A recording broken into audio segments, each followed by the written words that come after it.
Okay, hello and welcome to the first of potentially a series or maybe just one video about higher history this year. This is just a tester to see how it works for you, how it works for me. If it's successful, we'll maybe do some more. If not, well then we'll just forget about the whole thing.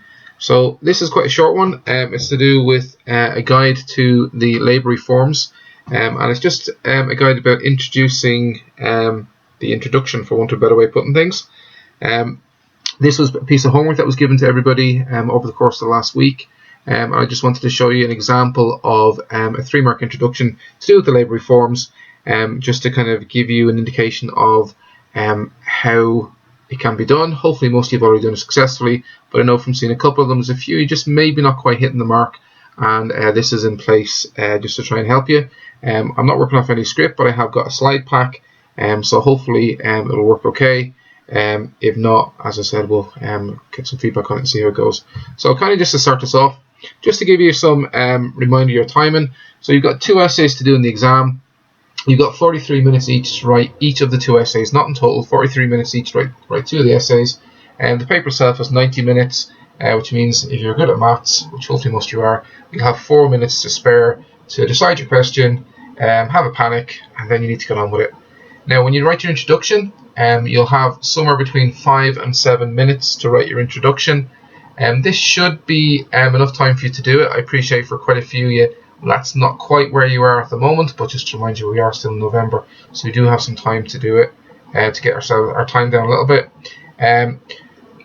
But it's important that you do kind of plan what you're going to write. It's important you kind of think about the things that are going to go into your introduction. So I'm sure you all know that any introduction has to have 3 pieces of relevant background to the question, and then a bit of the factors you're going to talk about, with just a small bit of detail on each one, just to show you understand what you're writing about. That's really the key part of that, just to show you understand what you're writing about. And then you need to make a judgment on the question and a reason for why that judgment has been made. Now, if you do all that, you get 3 marks, and it's a nice handy 3 marks to get if you know what you're doing. And it's not the case that if you miss 1 bit out, it drops down to 2 marks, miss 2 bits out, it drops down to 1. It is a bit more complicated than that. I'm not going to go into that here, but basically, if I were you, I'd be aiming for all 3 marks, because as I said, they are fairly straightforward to get once you know what you're doing. So this is a labour reforms question. So your background, first of all, needs to have potentially up to 4 elements in it, but you only need to do 3 from the list of bombing, evacuation, rationing, and the Beveridge Report of 1942. And what I'm going to work through in this video is a sample introduction, which includes all 4 of those elements, just so you can see what it looks like with all 4. I'll then introduce the factors with a bit of detail, and then I'll make a judgment on the question. So here's one sample piece of the background. This relates to bombing.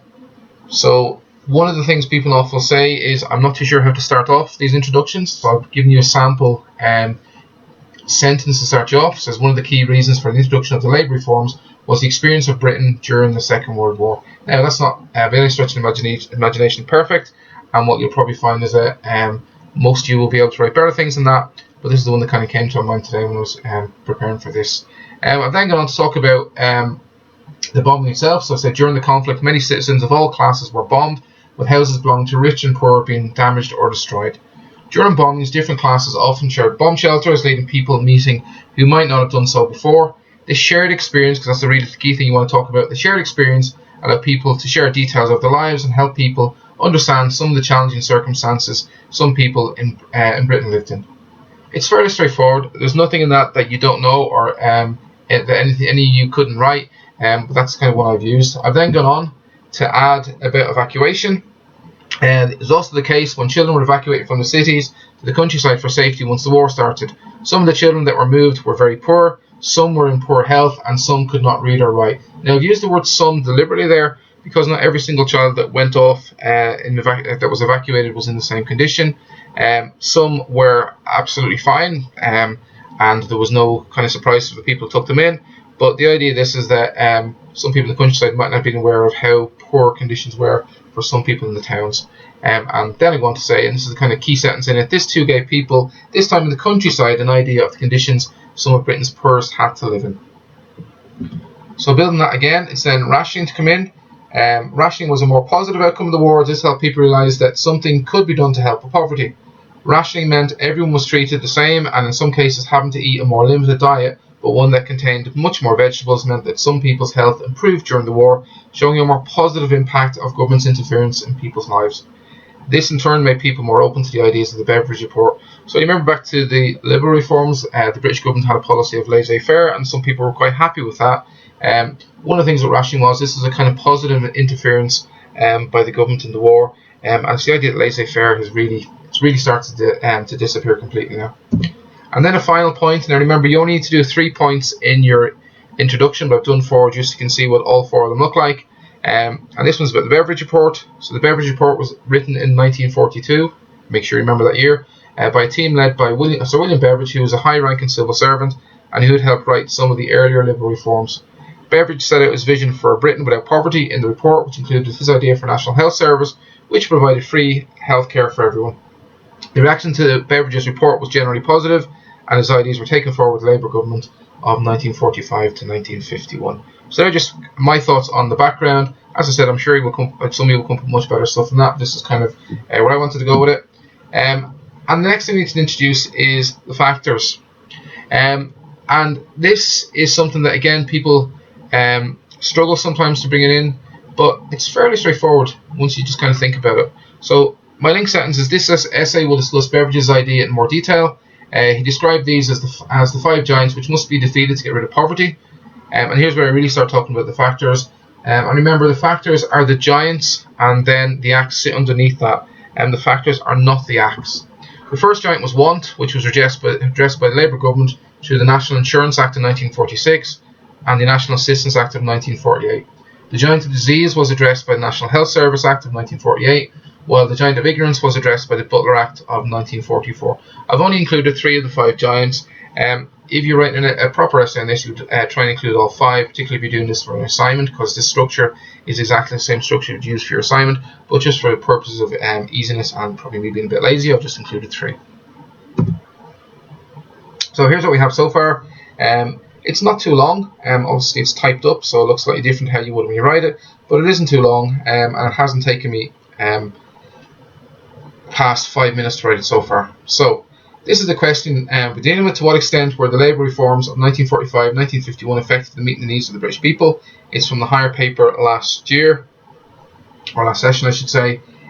So I'm now to the point where I need to make my judgment. So I need to be very, very aware of, I'm answering the question about to what extent, and it talks about effective and then meeting the needs of the British people, because that's really introduced my line of argument. So I need to make sure when I talk about my judgment part that I'm including that.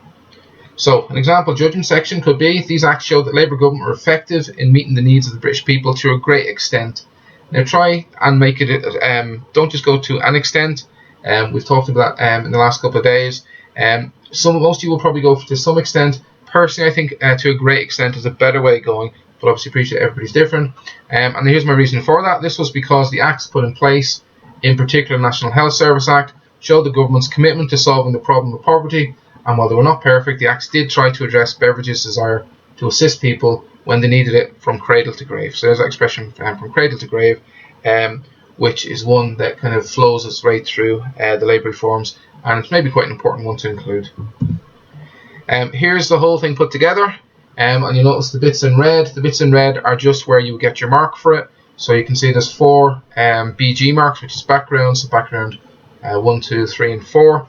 And then we have the second last paragraph, or second last section I should say, has an F for factors, and at the very end is your judgment. So all those put together will give you a 3 out of 3 mark for your introduction. So it's quite nicely set up to write hopefully a good essay. Obviously, if you're going to plan to write a bit more, I've only set up for 3 paragraphs. You would just include another giant, just to kind of finish off what you've got. That's it all put together. I will put these on Teams as well for you to have a look at in a bit more detail. And just finally, this is, as I said, this is the first one we've tried. So if you have any questions or comments, post them on Teams or just ask me or talk to me about next time we see you in class.